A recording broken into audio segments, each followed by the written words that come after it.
President represents the board's deep commitment to the university and to our students. And I know from personal experience, the campuses in particular are so highly appreciative when one of our trustees attends their commencement. This is an important moment in the life of every Penn Stater, and we're proud that the board plays such a meaningful role in these celebrations.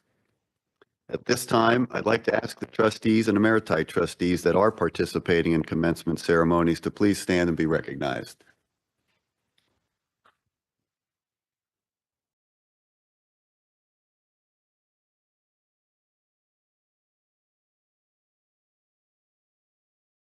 Elections for our faculty senate leadership were recently held. In addition to Frank Marco, Distinguished Professor of Mathematics from Penn State Hazleton, serving as chair, Stephen James Snyder, Assistant Teaching Professor of English from Penn State Berks, was elected chair-elect, and Janet Hughes, Biological Sciences Librarian, was elected as secretary. Later in our agenda, we will have a summary report by current Faculty Senate Chair Josh Weedy on the activities and accomplishments of this year's University Senate. Also, the election of our student leaders was recently held. For the University Park Undergraduate Association, Fletcher Port will serve as president. Dylan Sarkazy was elected president of the Commonwealth Campus Student Government Association, and Jupe Ellis serving as vice president. For the Graduate Professional Student Association, Daniil Rose will serve as president and Sabrina Knox as vice president. And for our World Campus Student Government Association, Mark Kennedy will continue as president, and Laurie Accardi will be serving as vice president. We had the distinct opportunity to meet with these newly elected students last week. Rick and I did, and we were very impressed with the enthusiasm they brought and their commitment to advocate for their fellow students in fostering an inclusive and vibrant campus environment. As they embark on this journey of leadership, we certainly look forward to supporting and engaging with them in a positive way to shape the university experience in an even better way than it already exists. University Staff Advisory Council also recently held elections. The chair for the 2025-2026 year will be Matthew Heller, and Melissa Meyer serving as chair-elect, and Elizabeth Fagert serving as past chair. Again, we look forward to working with these new constituency leaders beginning with our July meeting, and each representative will be assigned to one of the board's standing committees. For the faculty, staff, and student leaders that are with us today, could you please stand and be recognized? I think they're in the back.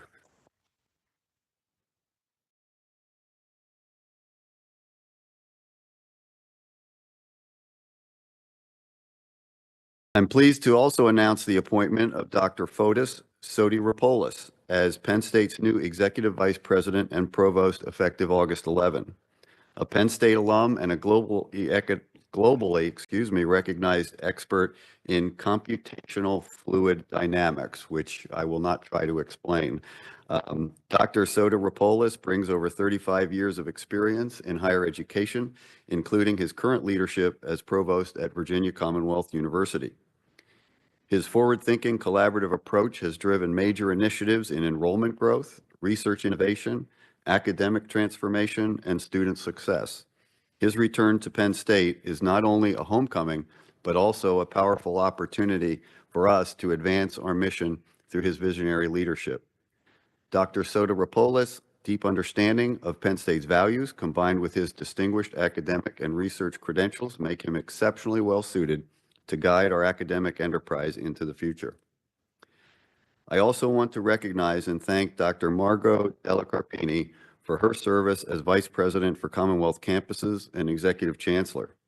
Since stepping into that role in October 2023, Dr. Delacarpini has brought thoughtful leadership and a collaborative approach to the university's Commonwealth campuses.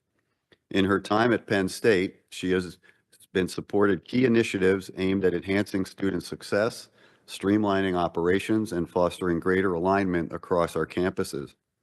Her efforts contributed to important ongoing work that will continue to shape the future of our Commonwealth campus system. As she prepares to take on a new role as Provost and Vice President for Academic Affairs at the College of New Jersey, we wish her all the best and thank her for her dedication and the care that she has brought to Penn State. Thank you, Margot.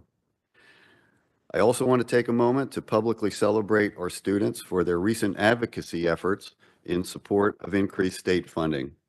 This year's Capitol Day was held on April 9th and was a remarkable success, with over 200 Penn State students from across the Commonwealth gathering at the Pennsylvania State Capitol to advocate for critical state funding that supports our mission and benefits our more than 40,000 students.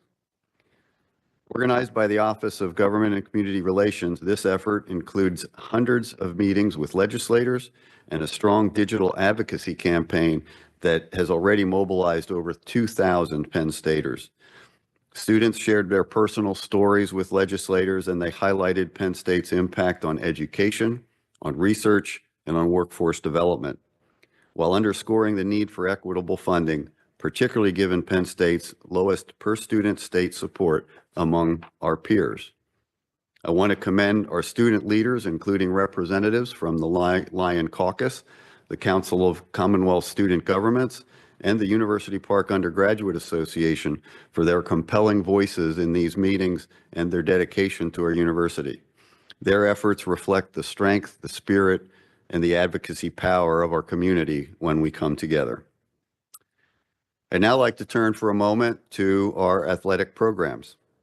They continue to bring pride and excitement to our university community, achieving excellence both in competition and in the classroom. This year, we celebrated 2 NCAA team championships in women's volleyball and wrestling, a college football playoff semifinal experience, a Frozen Four showing by our men's hockey team, and an EIVA tournament championship by men's volleyball. 7 of our student athletes represented their countries during the 2024 Paris Olympics, while our teams secured 4 conference regular season titles and 2 conference tournament championships.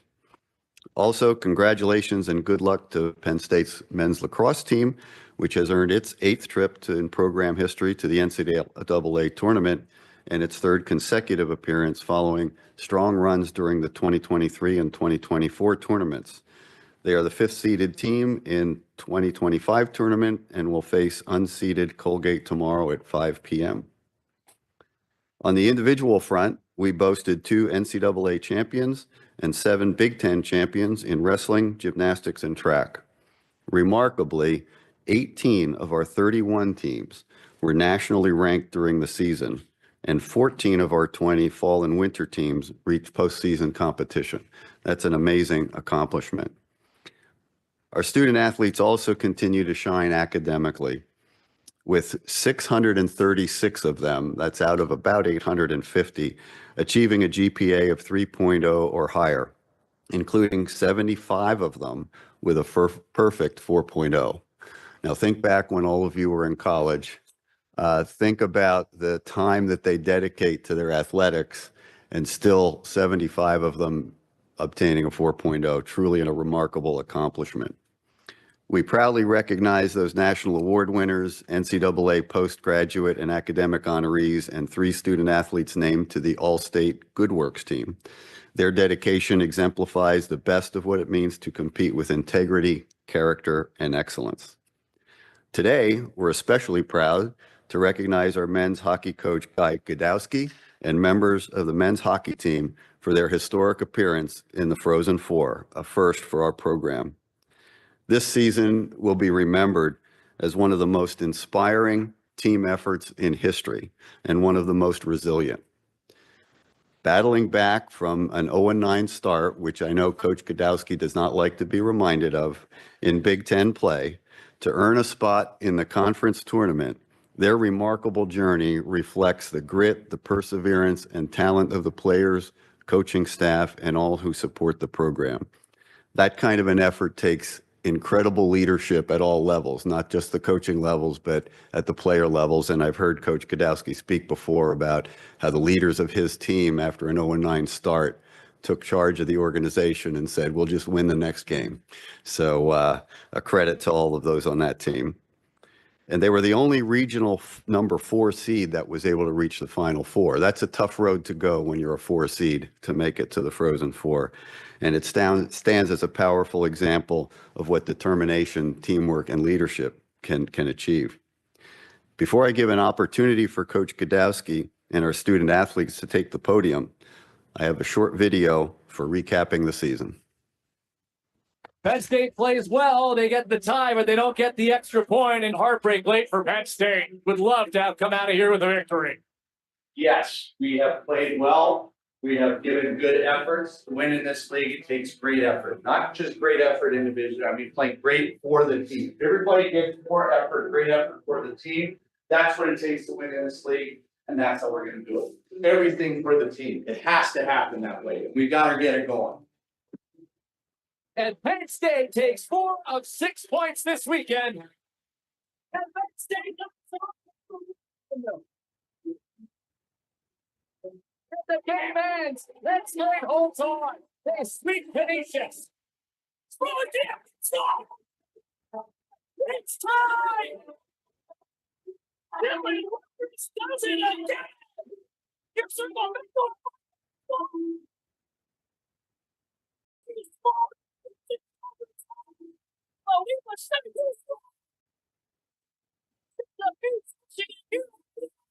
Break out the Bruins. Penn State sweeps Wisconsin 6-2. The final tonight.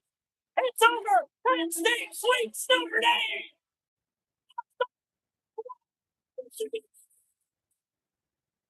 Of hockey, and Penn State takes 5 of 6 points into the attacking zone. Back into the near circle.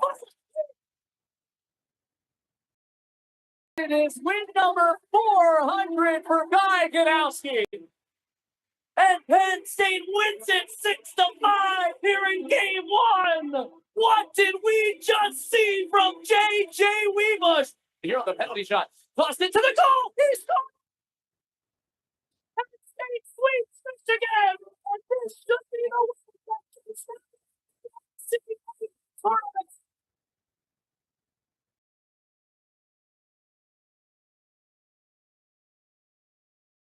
And Penn State defeats Maine, the number 1 seed in the region, 5-1. Penn State is 1 win away from the Frozen Four.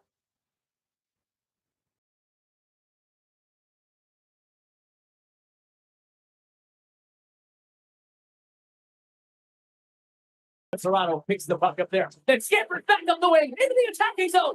Drags into the slot. The wind's still fire. It is goal.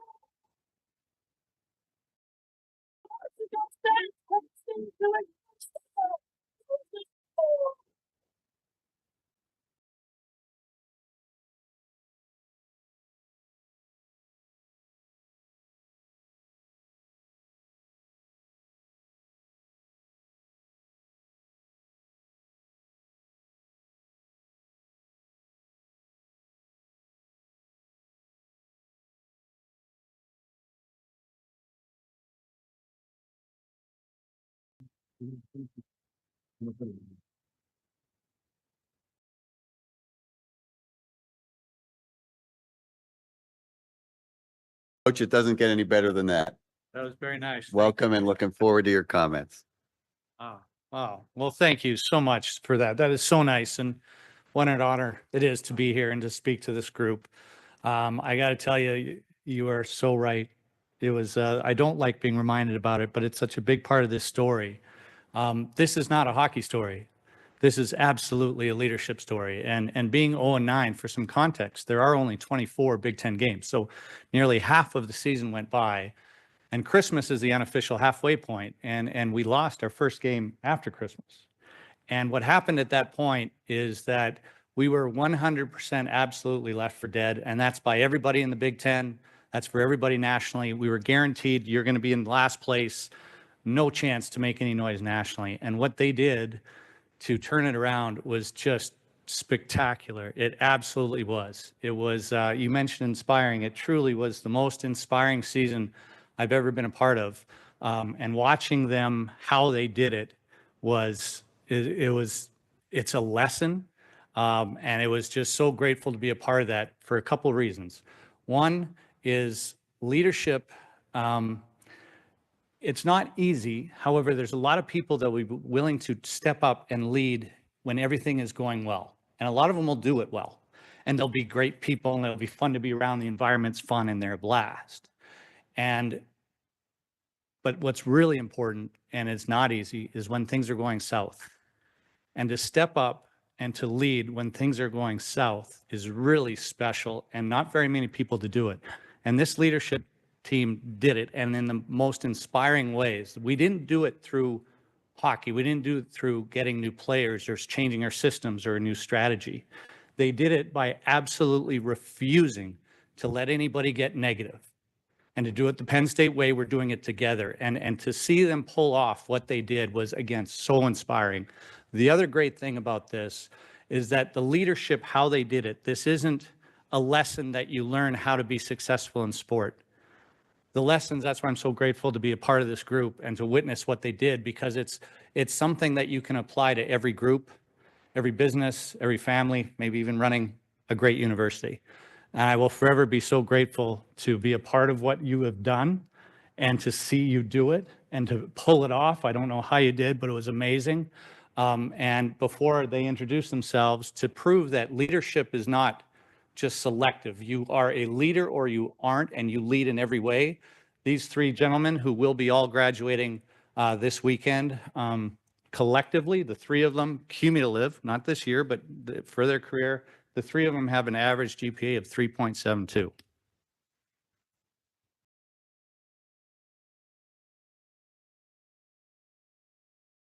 Thank you all. Firstly, just to introduce myself, my name is Simon Mack. I'm a senior pre-medicine major. Like Coach said, I am graduating this weekend, but I firstly just want to take the chance to thank you all for giving us the opportunity to come here, communicate with a lot of you, and give us the chance to speak. It's a tremendous honor for us, and we're incredibly grateful for it. Another thing we're incredibly grateful for is the support we receive, not only from the fans and the Penn State community, but from all of you and the athletic department. The resources we're provided at Pagula Ice Arena is tremendous. It's unlike anything in the rest of the country. And as my 4 years have gone by, I've only just appreciated that more every year. That goes, our staff that we have, everything that we're provided from top to bottom at Pagula is unbelievable. And I'm so grateful for it. So thank you all for helping provide that. Thank you to the athletic department. I'm so proud to be a Penn Stater. I'm so proud to be graduating in a couple of days. And I'm so excited to continue my involvement in Penn State as an alumni. So thank you.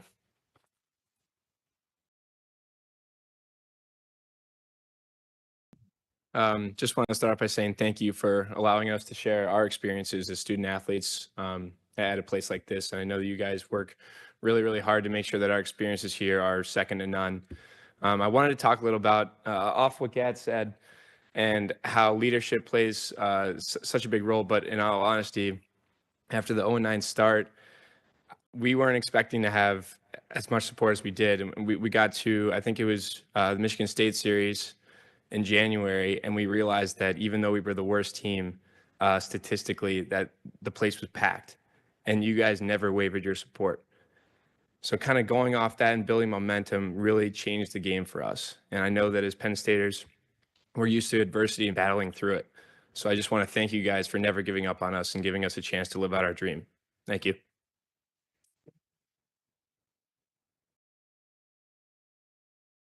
Sorry, I forgot to introduce myself. My name is Dylan Lugris. I'm from Buffalo, New York. I'm a corporate innovation entrepreneurship major in Smeal College Business.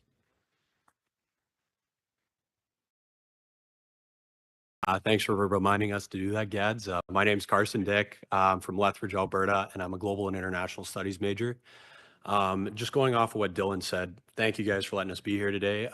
And thank you for supporting us athletically, but honestly, more importantly, thank you for letting us be an integral part of the community. And honestly, Dylan was my roommate freshman year, and the support he's had and what he's done for the community in general. And I'm not sure if anyone here has seen what he's done with the sled hockey team and growing that program from, I think it was 10 members up to 30 plus now and raising over $50,000 in a matter of 3 years, and allowing our team to support that and be a part of it along the way. And we couldn't do it without your guys' support. So thank you very much for letting us be here.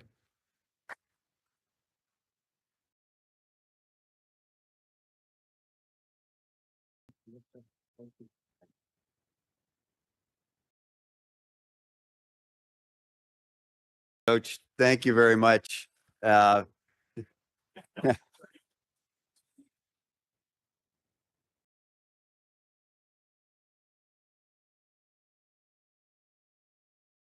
before you leave, I just want to say that I know it's difficult as a coach to replace players of the quality of these three gentlemen, but replacing leaders like these three gentlemen has to be even more challenging.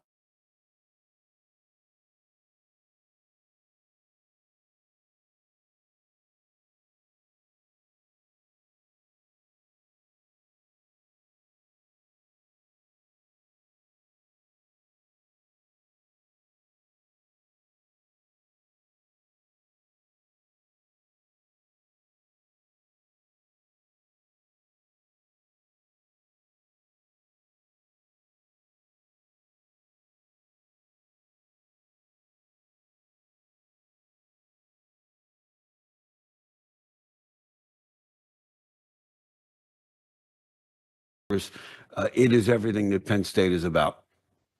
Thank you, Jay.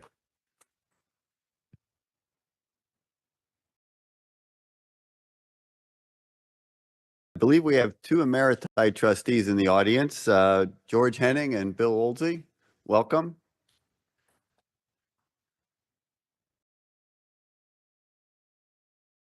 Okay, I'd like to note that pursuant to Section 707B of the Pennsylvania Sunshine Law, the board did hold a conference session earlier today to receive informational updates on matters relating to our official responsibilities. During that conference session, President Penn and Senior Vice President and Chief of Staff Michael Wade Smith provided informational updates on strategic plan, the impact of executive orders, federal actions, and progress on executive searches and transitions. Our interim vice president and provost, Tracy Lankilde, provided a fascinating briefing on the university's AI Coordinating Council. As we all know, artificial intelligence is here to stay and is going to impact higher education in ways we probably haven't even dreamt of yet, but it is here. Senior Vice President for Finance and Business, Sarah Thorndike, presented informational updates on several financial and operational areas, including performance-based funding, sustainability initiatives, the housing project, the stadium, and our optimized service teams.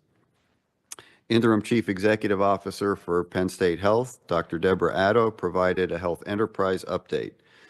I want to emphasize that no deliberation or official action occurred during this conference session.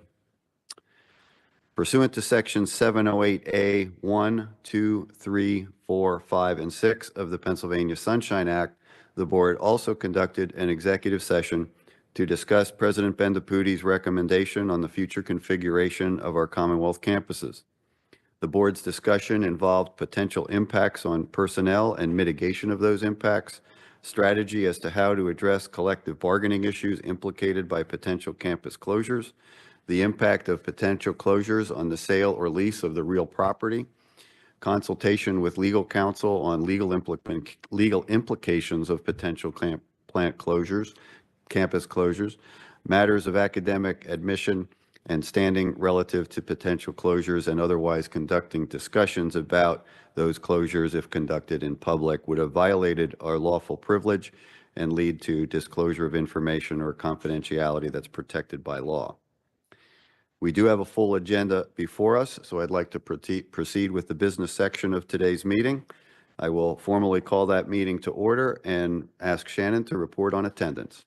All trustees are in attendance except for Trustee Redding. Thank you, Shannon.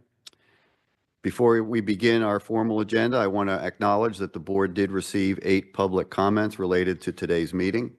Those comments were submitted addressed the potential Commonwealth campus closures, indicating concern about the long-term impact on students, local communities, and the university's mission. Overall, the comments urged the university leadership to reconsider any potential closures. A copy of those comments that were submitted are available on the board's website. Moving now to the consent agenda, we only have one consent agenda item, the approval of the February 21, 2025 meeting minutes. May I have a motion to approve the minutes from the February 21, 2025 meeting? Second, Moved, seconded. Is there any further discussion? All those in favor, please indicate by saying aye. Aye. Aye. Always a little delay on the phone. Are there any opposed? The motion carries. We'll now proceed with reports from the standing committees. For any action items considered and voted on in committee, the chair will include those results in their report. I'll first call on Randy Black for the report of the Audit and Risk Committee. Thank you, Mr. Chair. A quorum of the Audit and Risk Committee met yesterday. During the public session, the committee approved the minutes of the February 20th, 2025 meeting and reaffirmed the internal audit charter following its annual review with no changes recommended. The committee also approved the annual external audit engagement letter for any insurance as required by Vermont law. In addition, the committee reviewed and reaffirmed the university's financial audit engagement with Plant Moran, including the audit scope and confirmation of the auditor's independence in accordance with the previously approved multi-year agreement. As part of the university's obligation as a Division I NCAA member institution, the committee received a report on the agreed-upon procedures conducted by an independent accountant on financial data related to intercollegiate athletics, including revenues, expenses, and capital. Finally, the committee reviewed the fiscal year 2025 audit plan presented by representatives from Plant Moran. The committee also received the internal audit follow-up report dated March 31st, 2025, a summary of the internal audit report issued for the quarter ending March 31st, 2025, and the internal audit plan status report, along with the Penn State Right to Know Form 990, the ICA Booster Clubs report, and the committee's operating guidelines for its annual review. Consistent with Section 708A4 of the Pennsylvania Sunshine Act, the committee met in executive session with Vice President and General Counsel Tabitha Oman on privileged litigation matters, including Isaiah Humphreys versus Damian Barber, Spotlight PA versus Board of Trustees of the Penn State University, Zach K. DePiero versus the Pennsylvania University, the Pennsylvania State University versus Keystone Alternatives LLC, doing business as Go PSU RV.com, and Mark Lawler. Our meeting minutes will identify the 4 litigation matters by case name, court name, and docket number. Consistent with Section 708A7 of the Pennsylvania Sunshine Act, the committee also met in executive session to receive a risk update on the university's insurance program. Given the sensitive nature of these discussions, the disclosure of such information could reasonably be expected to jeopardize public safety, preparedness, or protection efforts. The committee then held a working session consistent with Section 707C of the Pennsylvania Sunshine Act to review auditor communications and to meet privately with management, the Plant Moran representatives, and the internal audit director regarding the various accounts and records for which the committee is therefore responsible. Chair Kleppner, this concludes my report. Thank you, Mr. Black. Bob Beard, Vice Chair of Finance and Investment Committee, will provide that committee's report. Bob? Thank you, Chair Kleppner. A quorum of the Finance and Investment Committee met yesterday. The committee approved the February 20th, 2025 meeting minutes. The committee also considered and approved one action item, which is item 4C1 on the board's agenda for today. Approval, capital systems renewal, air handler unit replacements at the College of Medicine. A number of reports were provided to trustees, including the quarterly budget reports, the capital plan and borrowing reports, the ICA and stadium dashboard, and the committee's operating guidelines for annual review. Thank you, Chair Kleppner. This completes my report for the Finance and Investment Committee. Thank you, Bob. As you heard, Bob reported on this committee's consideration of just one action item, which carries their recommendation for approval. That is agenda item 4C1, the proposed approval, capital systems renewal, air handle unit replacement at the College of Medicine. I'll ask Sarah to provide a brief background on agenda item 4C1. Thank you. This project is a full demolition and replacement of 4 original 1960s era air handler units that service biomedical research spaces in the Basic Science Building at the Penn State Milton S. Hershey Medical Center in Hershey, Pennsylvania. The units are referred to as AC 8, 9, 12, and 13. The new equipment will address ongoing maintenance and reliability concerns, introduce modern controls, and mitigate existing capital renewal requirements for the College of Medicine.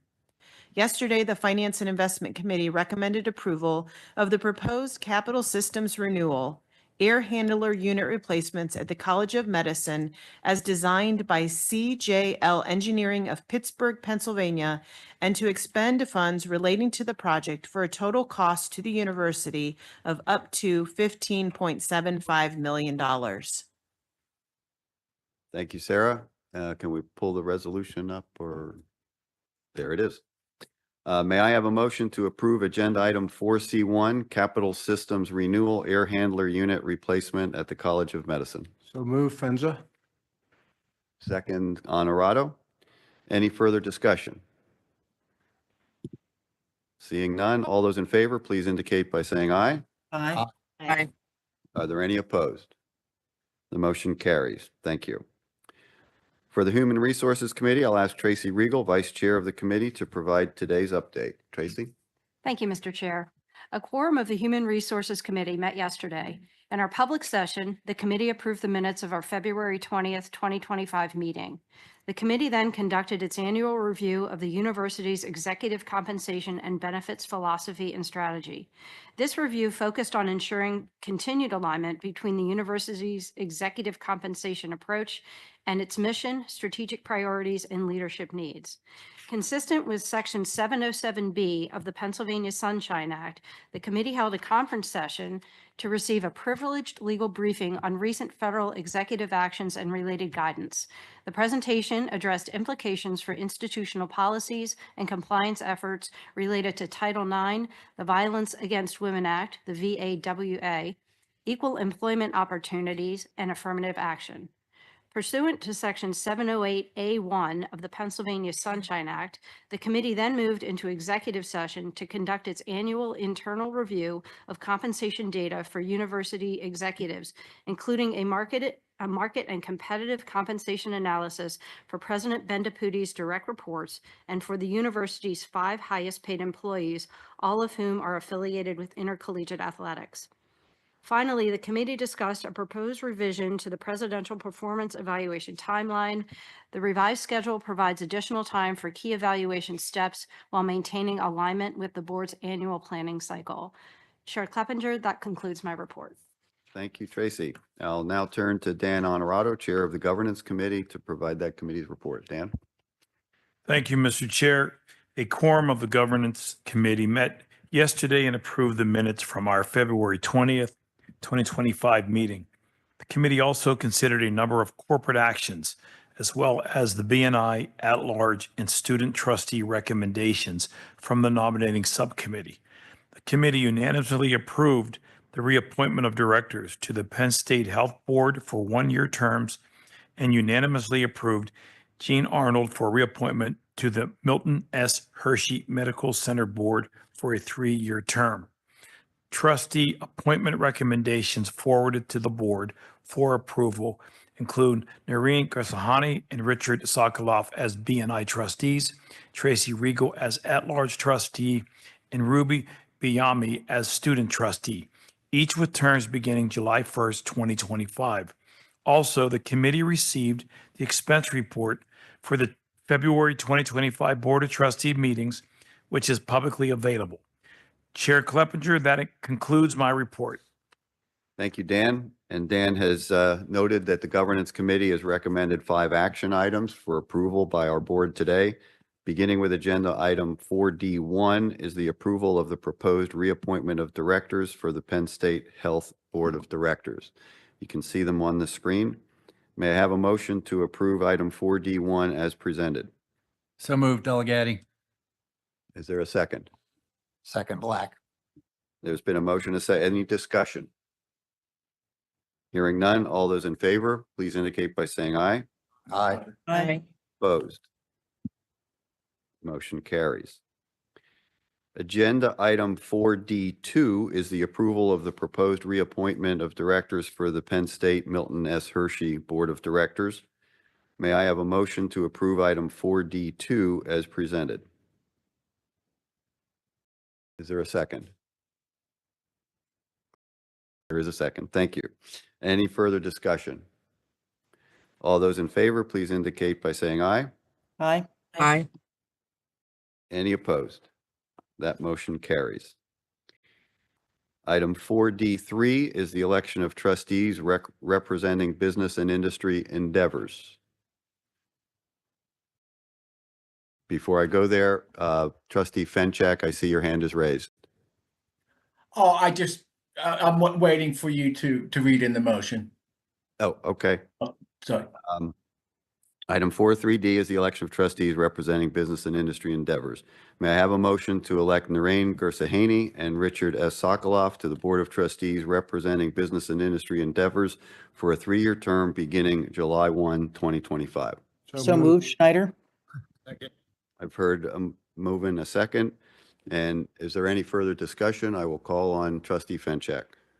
Yes, just a quick question. One of the rationales put forward when we created the nominating subcommittee last year was for them to recruit, a robust slate of potential new board members. And they said specifically for the at-large and the business and industry categories.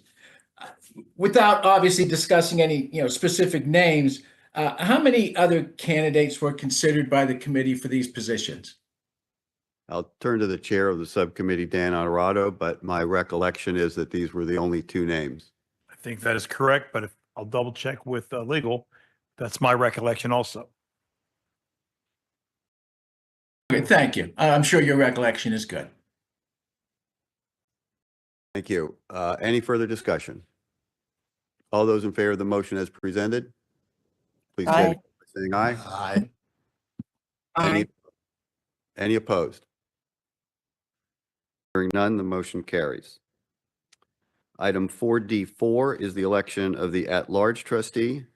May I have a motion to elect Tracy A. Regal to the Board of Trustees as an at-large trustee for a 3-year term beginning July 1, 2025? Schneider, so moved. I heard a move and a second. Any discussion on this motion? Hearing none, all those in favor, please indicate by saying aye. Aye. Any opposed? No. Thank you. There, no, 1 in opposition. I don't think we need a roll call vote. Item 4D5 is the election of the student trustee. As a reminder, the elections appendix to our bylaws provide that the Student Trustee Selection Committee, comprised of presidents of the student government organizations and 6 large members, form that committee. The selection committee was chaired by our student trustee, Kevin Schuyler. They received 47 applications for this role, and the committee conducted 13 first-round interviews from that pool. 6 were invited back for second-round interviews, at which point the committee selected 1 candidate to advance to the nominating subcommittee, who has now recommended that committee's choice to the board. Her name is Ruby Biyami. May I have a motion for approval to appoint Ruby Biyami to a 2-year term on the Board of Trustees beginning July 1, 2025? So moved, Schuyler. There's been a move and a second. Any discussion? Okay, it was Kevin Schuyler.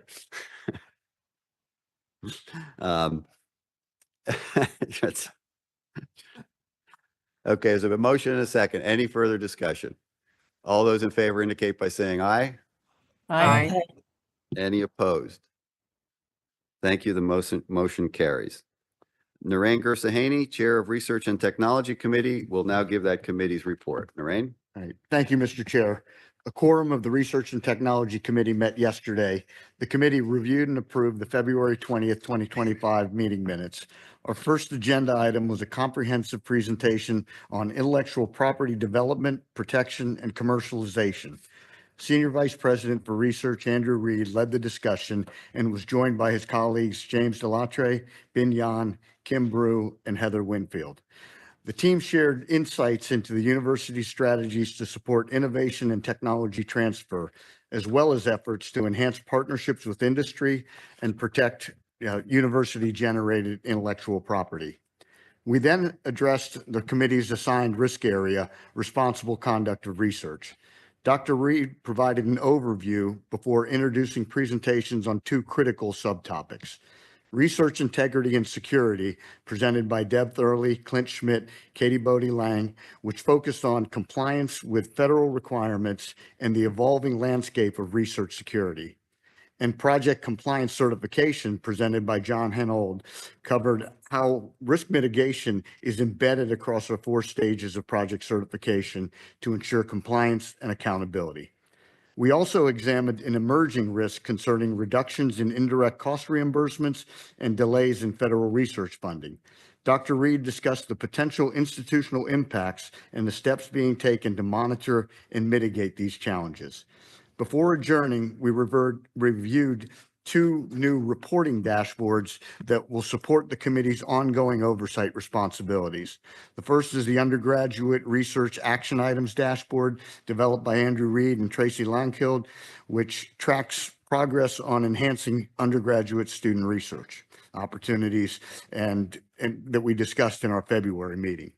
And the Research Radar Dashboard, developed in response to the committee's request last fall, offers real-time tracking of key research metrics. Mr. Chair, that concludes my report. Thank you, Narain. Next, we turn to Valerie Detweiler, who will report on Student Success Committee. Valerie? Thank you, Mr. Chair. A quorum of the Student Success Committee met yesterday. The committee approved the minutes from the February 20th meeting. The committee's primary agenda item was a comprehensive review of Penn State student health services. Vice President for Student Affairs Andrea Dowhauer, Associate Vice President Talia Drummer-Farrell, and Interim Senior Director Rebecca Simsick provided an overview of the university's current health services operational model, identifying key strengths, challenges, and capacity planning considerations.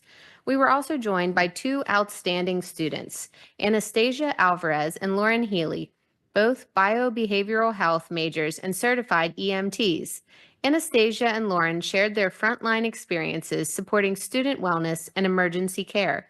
Their perspectives highlighted the real-time impact of university health services on student life and underscored the value of peer involvement in campus health and safety efforts. The presentation and discussion also included comparisons with peer institutions and highlighted differences in service delivery across University Park and the Commonwealth campuses, shaped by variables such as campus size, community partnerships, and residential status. The committee also received a follow-up report from our February joint meeting with the Research and Technology Committee. In response to the action items identified, Senior Vice President for Research Andrew Reed and Interim Executive Vice President and Provost Tracy Langkild developed an undergraduate research action items dashboard. The dashboard tracks progress in 6 key areas: communications, funding, academic credit policies, strategic alignment, program expansion, and future coordination, using a color-coded system to clearly indicate the status of each item and supporting ongoing accountability. Finally, the committee provided plans for an off-cycle conference session in June to examine oversight risks associated with hazing, drug and alcohol misuse, and fraternity and sorority affiliation. This session aims to establish a recurring annual review cycle using trend data to enhance risk oversight and decision-making. Mr. Chair, that concludes my report. Thank you, Valerie. At this time, I want to call on the chair of our Faculty Senate, Josh Weedy, to report on this year's Faculty Senate activities. Josh?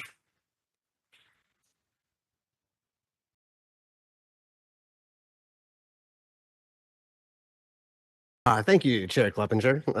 I really appreciate the opportunity to have the chance to stand up here and speak with all of you today.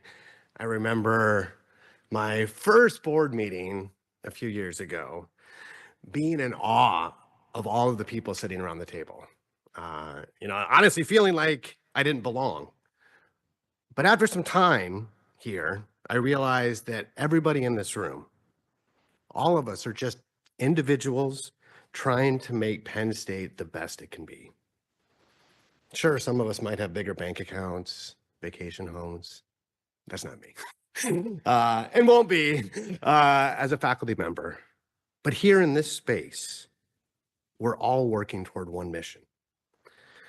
And all of us play a role. we all bring our experiences to the table to push each other, to question each other, to challenge each other.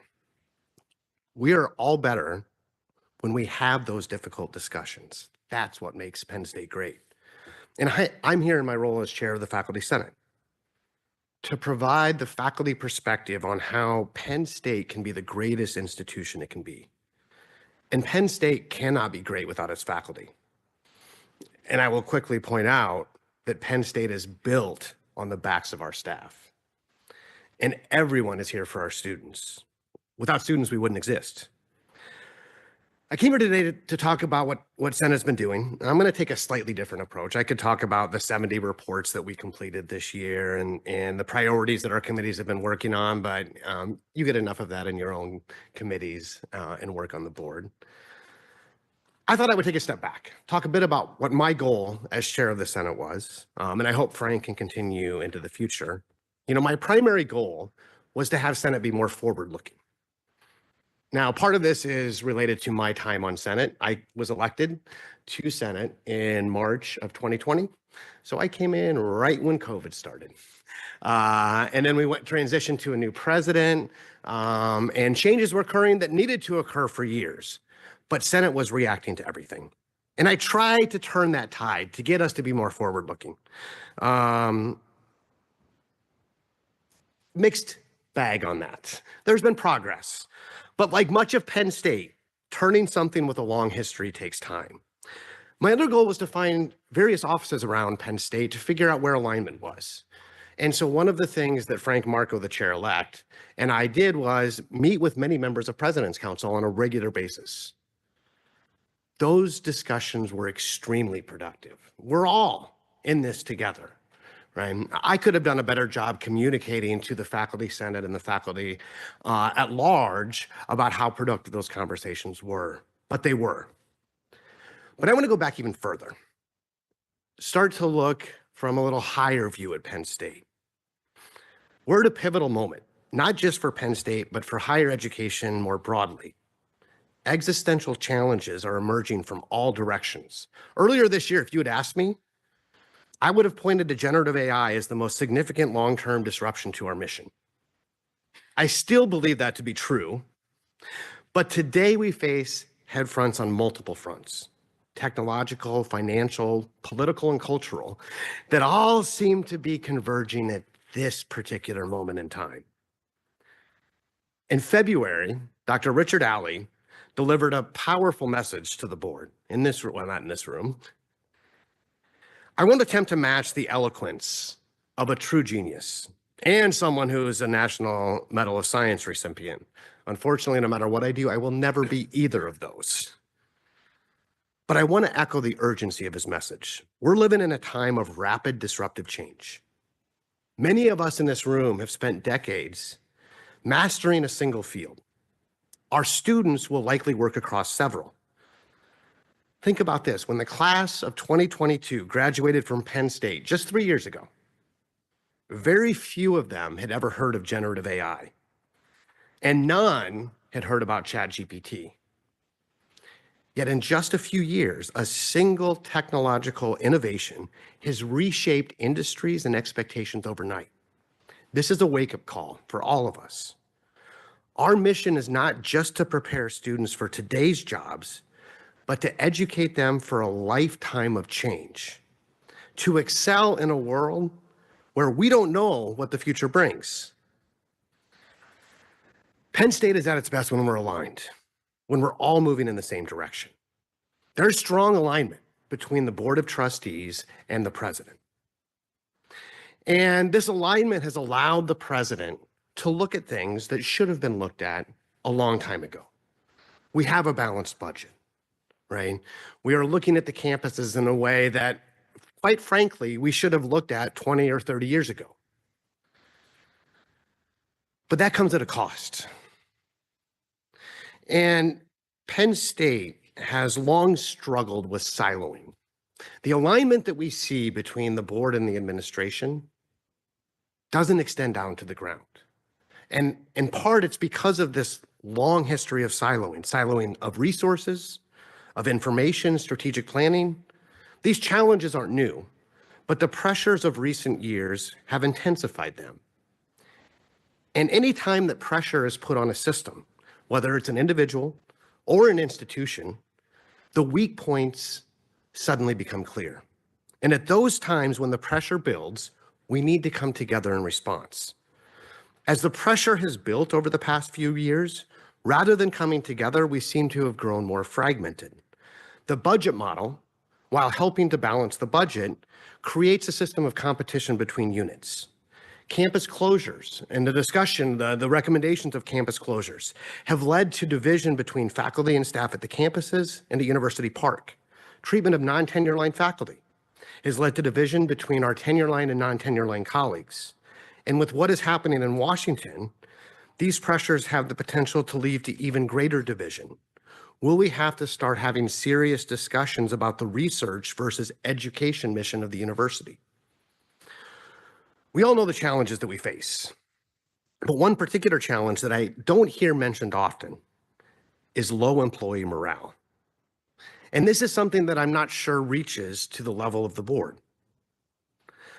While these internal and external challenges and problems exist, low employee morale is an undercurrent that is working against us. And I say this from experience. Over the past 3 years, I have visited every campus and every college at University Park. I'm one of the few that has talked with students, faculty, and staff everywhere, right?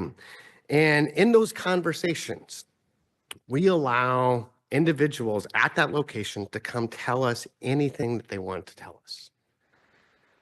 We've spoken with thousands of faculty, staff, and students. And more, especially recently, we hear the same refrain. Penn State doesn't care about me. Why should I care about it? People have lost sight of the strategic direction of the university, or worse, they feel the institution has lost sight of them. You know, we have a $3 billion education and general budget. Nearly 2/3 of that, roughly $2 billion, goes to employee salaries and benefits. If low morale, even by 5%, impacts productivity, that's a $100 million loss. Now, I talked to experts at Penn State who then reached out to experts, some of the top in the country, right? The estimates are as high as 15%. That's $300 million, right? Faculty and staff morale may be one of the most urgent and underestimated risks that we face. And despite raising this concern, we've yet to see a coordinated strategic effort to address it. Some of the solutions are simple, starting with communication. Awareness of how messages or silence impact people is a critical first step. And this is particularly true with the discussion around campus closures. No single event has led to as much of a drop in morale as the closing of campuses. You know, I've heard senior leaders say that the 12 campuses up for discussion reflect between 6 and 7% of students, staff, and faculty at the institution. But what they miss is that 6% is all of us. The students at any campus, that's why we're here. The faculty and staff at those campuses, those are our friends and colleagues. How you treat one of them is how you treat all of us.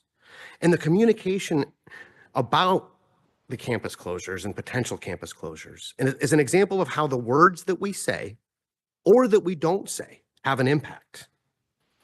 Did we exhaust all options before deciding to make a recommendation to close a campus? Why are we even doing it in the first place? The shifting rationale from budgetary reasons to the student experience has frustrated many. How will we treat our friends and colleagues that are at one of the campuses that will close? How will we invest in the campuses that remain? Most faculty and staff agree that something needs to be done, but how we do it is important.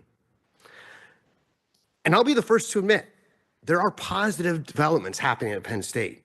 Penn State is doing great things. I mean, you can look at the placeholder that you have on your table, right? You know, leaders have cited record fundraising, research expenditures, and real impact across the Commonwealth and beyond.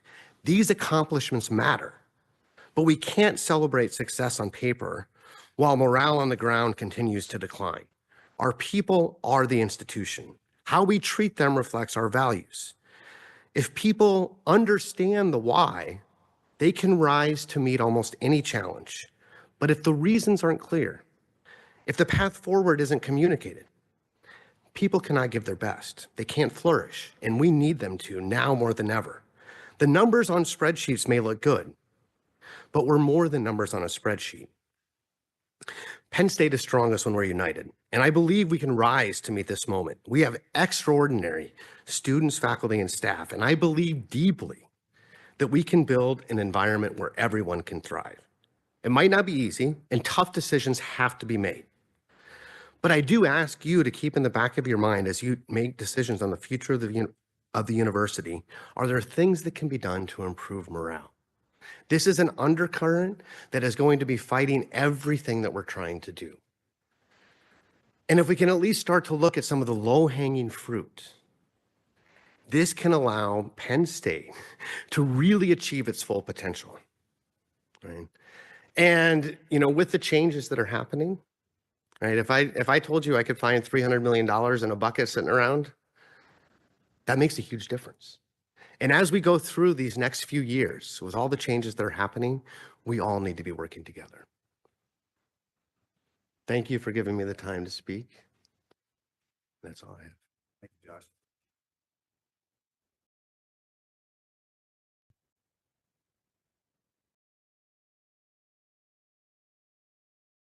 Thank you, Josh. And I know you're outgoing, so we're looking forward to working with the new team as well. Before we move on, I would also like to recognize two individuals who have provided outstanding leadership and service to the University Faculty Senate. Please join me in acknowledging Shelley Stein, the immediate past chair of the University Faculty Senate, and outgoing Secretary Michelle Duffy. I know I saw Shelley. I don't know if Michelle is here. Yes, she is. Will you please stand to be recognized for the service you've provided over the last 3 years?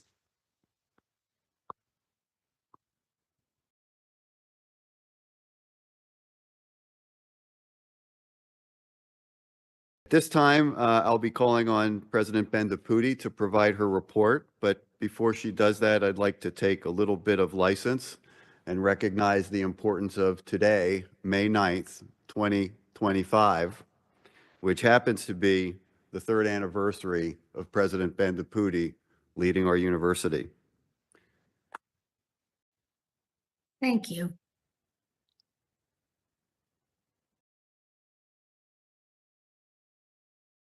Josh was mentioning the kinds of things that have happened to the graduating class of 2022. Well, Neely began her tenure on May 9, 2022. She's led our university with a vision and an integrity and an unwavering commitment to our community. She often speaks of doing the right things and doing things right. And I always like her quote that in God we trust, but everyone else must bring me data. Her philosophy has guided her leadership and inspired all of us to aim higher and to work smarter. Over the past 3 years, she's propelled Penn State forward with bold ambition, not shying away from the difficult issues or the difficult decisions that we have to make. She's helped us realize what's possible when we come together with a shared purpose. Her leadership has brought renewed momentum and a focus on excellence that continues to elevate our institution to heights we never could have imagined.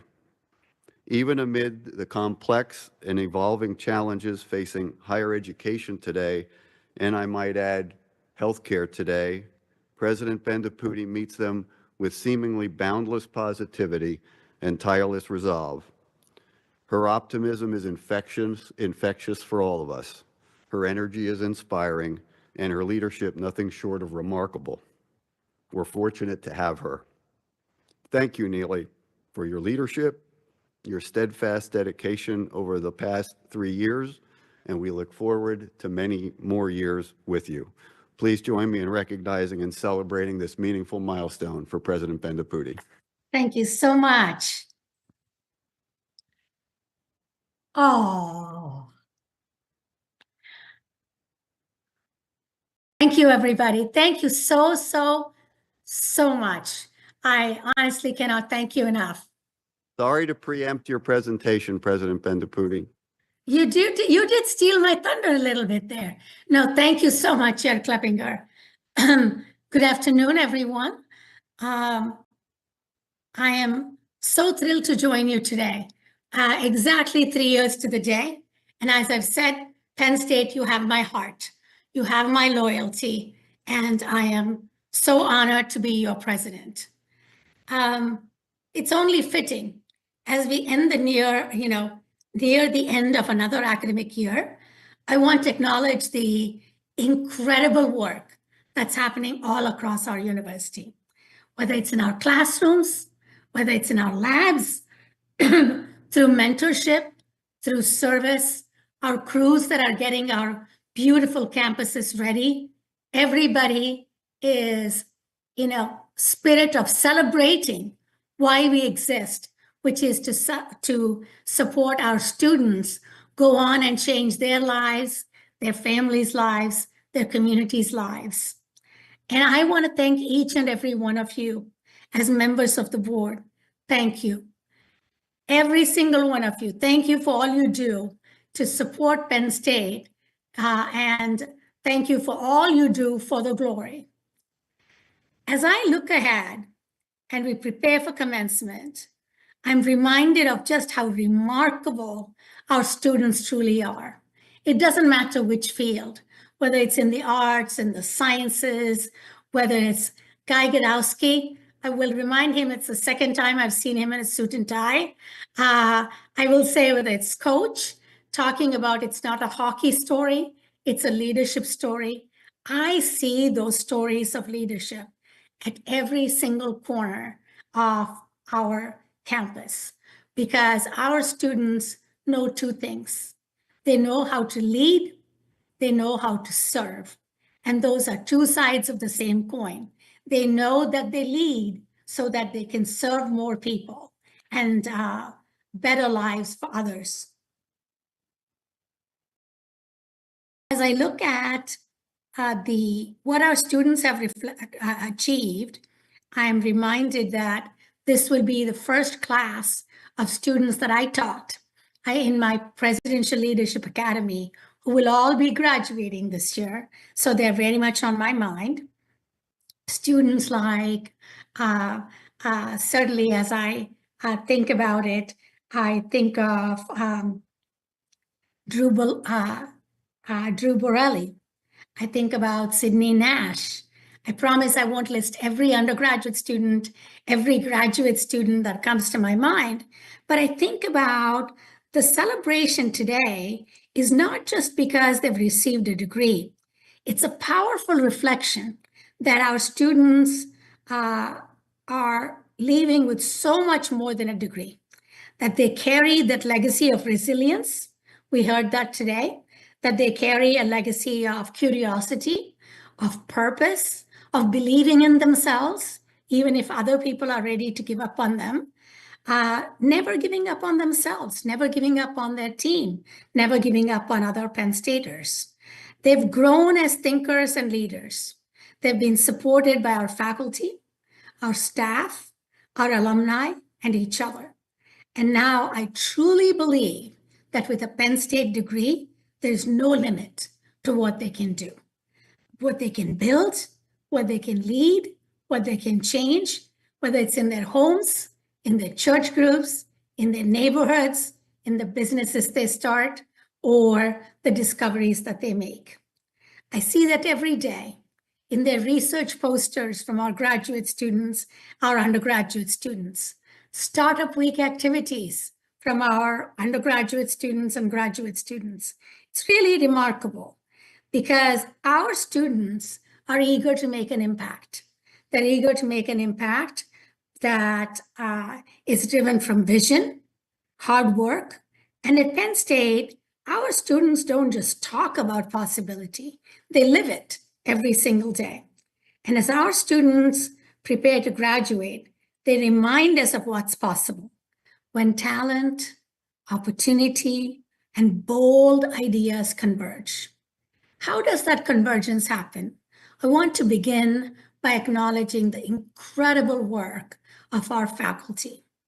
All ranks, all disciplines, anywhere they may teach. Last time, you know that every time I'm trying to showcase another part of excellence for Penn State, because we're so vast and it's easy to take for granted. Today, I want to share another story that is truly remarkable. This year, Dr. Jainendra Jain, Evanpur University Professor of Physics, was named the 2025 Wolf Prize Laureate. Everybody look it up if it's new to you. For those of us in academia, it's not. I see Karen Kim getting so excited because in her role, she knew, and certainly Andrew Reed, I can only imagine that he and Tracy are doing high fives out there. This is a big deal. It's one of the most prestigious awards that you can get in science. And for one of our faculty members to get this award, why does it matter that we invest so much in excellence? Today, we're talking about AI. Today, we're talking about quantum. But Professor Jainendra Jain's conceptual thinking on what this means in quantum physics, helping define the future of high-performance electronics and computing, these are actually now called Jain states to indicate what's happening. It's not just a personal milestone for him. It's not just a milestone for Penn State. It really is a reflection of what institutions of higher education do to lead discovery and impact. And as we celebrate Jainendra, and we will have more celebration to come, I'd like to remind us that none of the work that our faculty do anywhere would be possible without our staff. I always talk about our staff as the connective tissue. Beyond all those silos that connect us all, connect undergraduate and graduate students to the faculty, to the mentors, to the community, it's our staff that do all the work. But I always like you to hear straight from the people who are doing the work.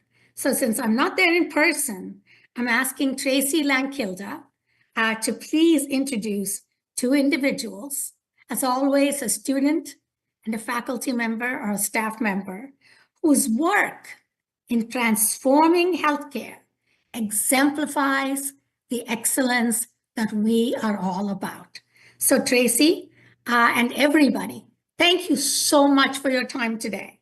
I look forward to continuing our work together, and I look forward to building a future that's bold, that's compassionate, that's worthy of Penn State. Thank you so much. Tracy?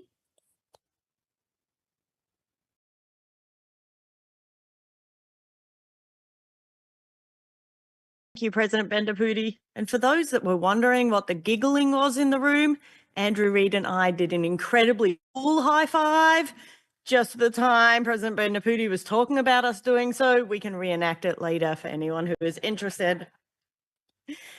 I would like to introduce two incredible Penn Staters to join me up here, Dr. Amy DeWaters and Lydia Smeltz.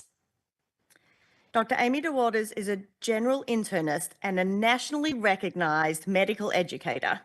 She leads the College of Medicine's Health System Science Office, driving innovative curricula from undergraduate through continuing education.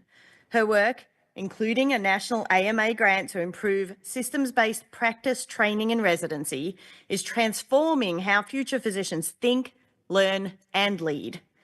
She has also been instrumental in advancing disability health education at Penn State, integrating the use of patients with disabilities as standardized patients in medical training for the first time. Working alongside Dr. DeWaters is Lydia Smeltz, a fourth-year medical student at our College of Medicine. Lydia is a passionate advocate and innovator whose work is already making an impact. She co-led the development of Adapt Care, a groundbreaking tool to improve the quality of physical exams for patients with disabilities. More than 14,000 learners have now participated in this curriculum. Lydia is also the founder of the PA Revs All-Stars Field Hockey Program, the largest adaptive field hockey team in the country. Her efforts exemplify what it means to lead with purpose. Together, Dr. DeWaters and Ms. Smeltz remind us of the power of collaboration, innovation, and empathy in healthcare. Their work is changing lives and changing how future providers are trained. Please, well, we'll start. Oh no, I'll hand it over to you guys first. You want to come and say a few words? Thanks. Good afternoon, everyone. It's a pleasure to be here. I am just now realizing how unacceptable it is that I did not bring Hershey Kisses with us from Hershey. I promise if we come again, I will remember the Hershey Kisses. I'm seeing applause there in the back. Thank you. All right. Well, thank you so much for allowing us to come share what we're doing. Thank you for the warm introduction. I do lead the Health System Science Office at Penn State College of Medicine. The Health System Science Office was really established to do, honestly, one thing, and that is prevent the healthcare system from looking like this water bucket. So this water bucket picture is one of my favorite pictures, and it exemplifies the quote, "Every system is perfectly designed to get the results it gets." If you design the water bucket to water itself, that's what it's going to do. And I bet if I asked any one of you in the room today to tell me about a bad experience with healthcare, you would say, which one? Right? We have a healthcare system that could use some improvement in design. And that is what our Health System Science Office is all about. With the extraordinary support of Dr. Kim, we work in the College of Medicine to lead across the country for Penn State to be considered truly the expert in health system science, not only in actually designing clinical operational transformation, but in making sure that when our students leave, they can do it too. So I love what Dr. Bendaputi just said about being a leader and a servant, because no one could exemplify that more with their work than Lydia, who's going to describe for you the project she led in collaboration with our Health System Science Office to try to improve the healthcare system and make it a better design. So Lydia, I'm going to turn it over to you. Thank you. You could go to the next slide, please. So just to back up the story a little bit, this story has had a lot of pizzazz lately, but it really goes back to 2008. I'm originally from central Pennsylvania. I went to public school in Harrisburg. And in 4th grade, I decided I wanted to learn sign language. And to practice my skills, I started tutoring in the special education department. And these kids pictured here are still my friends today. And growing up alongside of them really gave me insight into both their lives and their healthcare experiences. Next slide, please. And I'd be remiss not to say that I also come from a family of Penn Staters. And just to highlight a few of them who I stand on the shoulders of today, my Aunt Teeny was a nurse at Penn State College of Medicine at Penn State Health. She experienced a spinal cord injury and she continued to be a nurse at Penn State Health. And then my grandma worked in the grants department at Penn State College of Medicine, and she used the tuition discount to graduate from Penn State at the age of 64. So I'm always very inspired by them and really proud that I get to become an alumni too when I graduate tomorrow. Next slide, please. Needless to say, coming from a strong family of alums, I was ecstatic to be accepted to the Penn State College of Medicine and to return to medical school 30 minutes from where I grew up. What better way than to serve my peers and my community members? And I started medical school with 2 unique perspectives. Number one, the knowledge that medical schools are not required to teach medical students how to care for patients with disabilities. And number 2, that unique perspective of my peers and their healthcare experiences. And so I wanted to ensure that when my classmates and I graduate tomorrow, we are prepared to care for patients with disabilities. So with the support of the Health System Science Office, I led a team of medical students from across the country to create Adept Care, which is this mnemonic pictured on the left. It talks about how to do a history and a physical exam for a patient with a disability in a way that's comprehensive and informed by their lived experiences. As mentioned, this curriculum has been taken by over 13,000 patient-facing staff members at Penn State Health, 400 medical students, and 100 physician assistant students. So the impact is quite broad. And importantly, it affects the trainees and our preceptors as well. So it's bidirectional. This past year, we were able to bring in children with intellectual disabilities from the community, many of whom play on my adaptive field hockey team or who I went to school with, and have the medical students actually practice these skills with the community members before they go out onto their clinical rotations.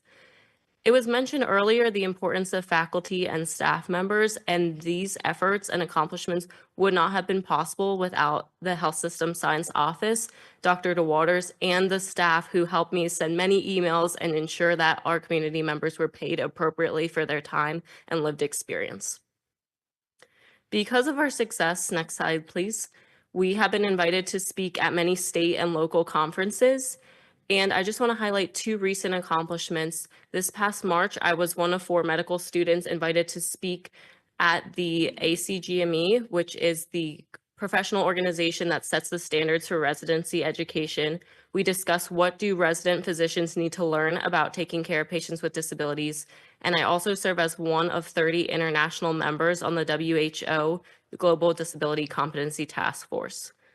So again, all the support would not be possible without Penn State, and I'm really empowered by the fact that healthcare for Central Pennsylvanians with disabilities has greatly improved, and I know that we're truly a leader in this space, so thank you for your support.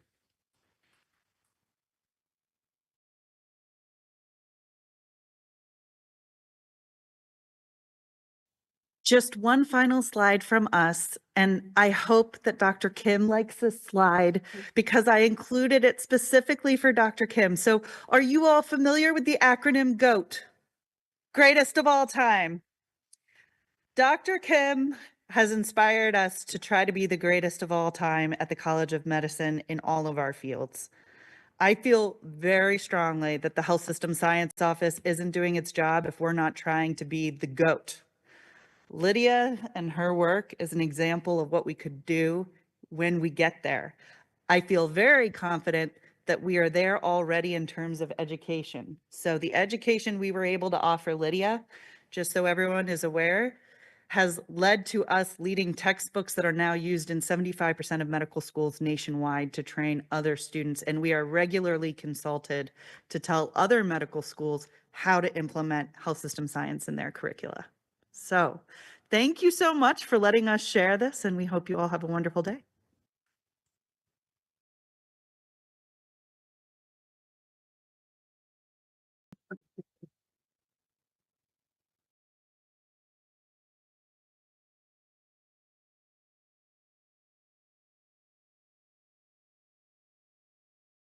Lydia, Amy, you are the GOAT. Thank you so much for this incredible work and helping Penn State further its mission. Thanks, Ed. Thank you, Tracy, and thanks again to Dr. DeWaters and Lydia. Can we call you Dr. Smeltz yet, or is it premature? We can do that, right? Dr. Smeltz, right? By the way, Dr. DeWaters and Dr. Kim, I hope you're still on because last evening at Palmer Museum, we celebrated the student marshals and the faculty marshals, and we learned that 2 of our graduates have been accepted, 2 of our student marshal graduates have been accepted to the College of Medicine. So you're getting some more great talent to join the College of Medicine. So it was nice to learn that last night. Turning now to agenda item 7 is the report on elections of alumni trustees. Trustees McGloin and Nassib served as tellers for the election of trustees by the alumni, and I'll call on Trustee Nassib to provide that report. Thank you, Mr. Chair. Trustee McGloin and I served as judges for the 2025 alumni election for the Board of Trustees. KPMG was engaged to observe the tabulation of ballots, which occurred yesterday after the voting concluded at 9 a.m.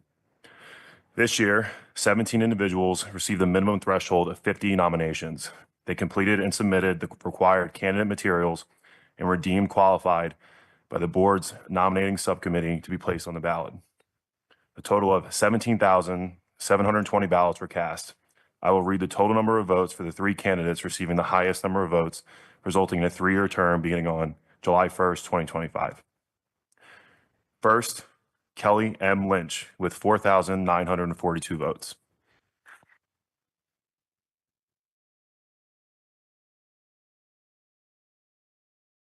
Next, J. Gregory Pilowitz with 4,816 votes.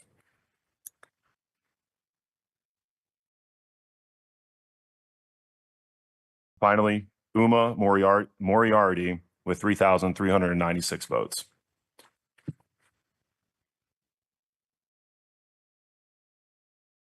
Results of the tabulation of all 17 candidates will be posted publicly on the board's website.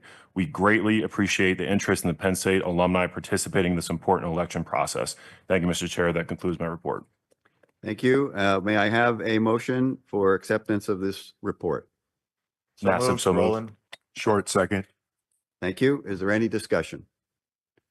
All those in favor, please indicate by saying aye. Aye. Aye. And any opposed? Thank you. The motion carries. I did have the pleasure of calling the three successful candidates, Kelly, Greg, and Uma. I was not able to connect with Uma. I left her a long voice message, so she got the good news after our session this morning. And when I called Greg, I believe he said he might be able to get here today because he is local. So Greg, would you like to stand up and be recognized?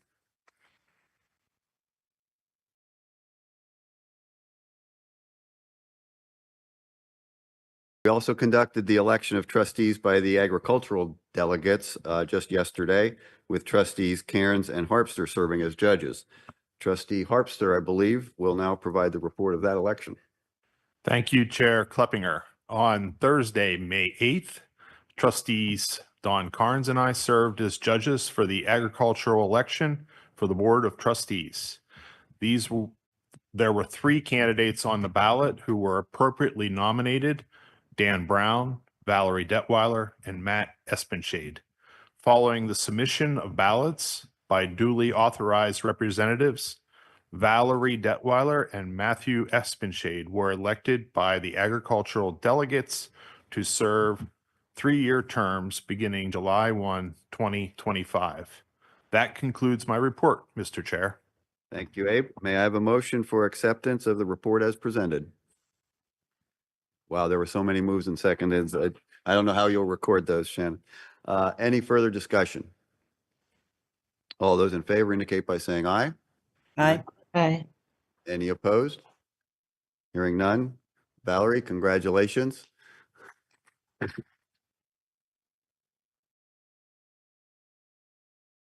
And because that is a vote that takes place in person, I was able to congratulate new trustee Espenshade yesterday as well. So we're looking forward to him joining us in July. As I close out today's meeting, I think it's only appropriate that we recognize and thank our outgoing trustees. Trustees Brown, Fenchak, Harpster, Hassenkoff, Kevin Schuyler, for their commitment and service to the board as well as to the university. We are deeply grateful for the dedication and the support that they have provided during their tenure on this board. I think I can speak on behalf of the entire board, and I'm always hesitant to do that with 36 people on our board. But in this case, I think I can say that it's been a pleasure serving with each and every one of you. In appreciation of their dedication of time and service to the board, they were each presented this morning with the Penn State Nittany Lion statue as a small token of our appreciation during the board's conference session earlier today. Could you all please stand and be recognized for the tremendous service you provided to the university?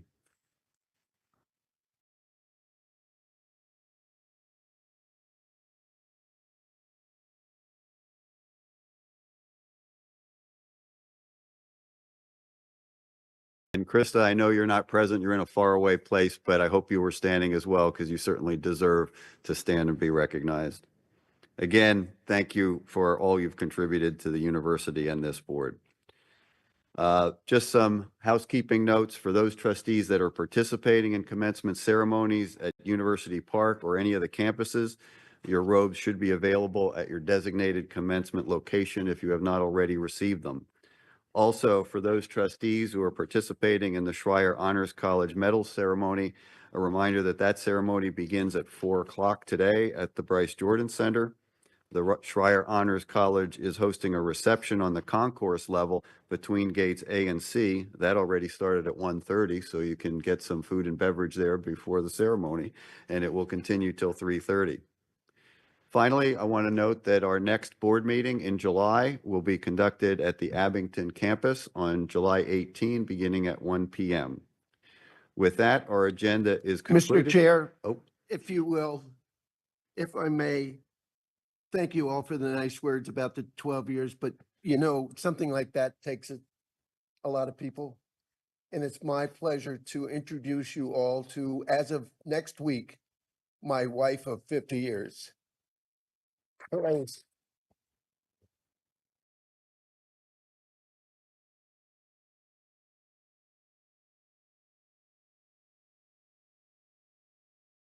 And my daughter Heather, whose birthday is the same time, who she'll be 47. Heather.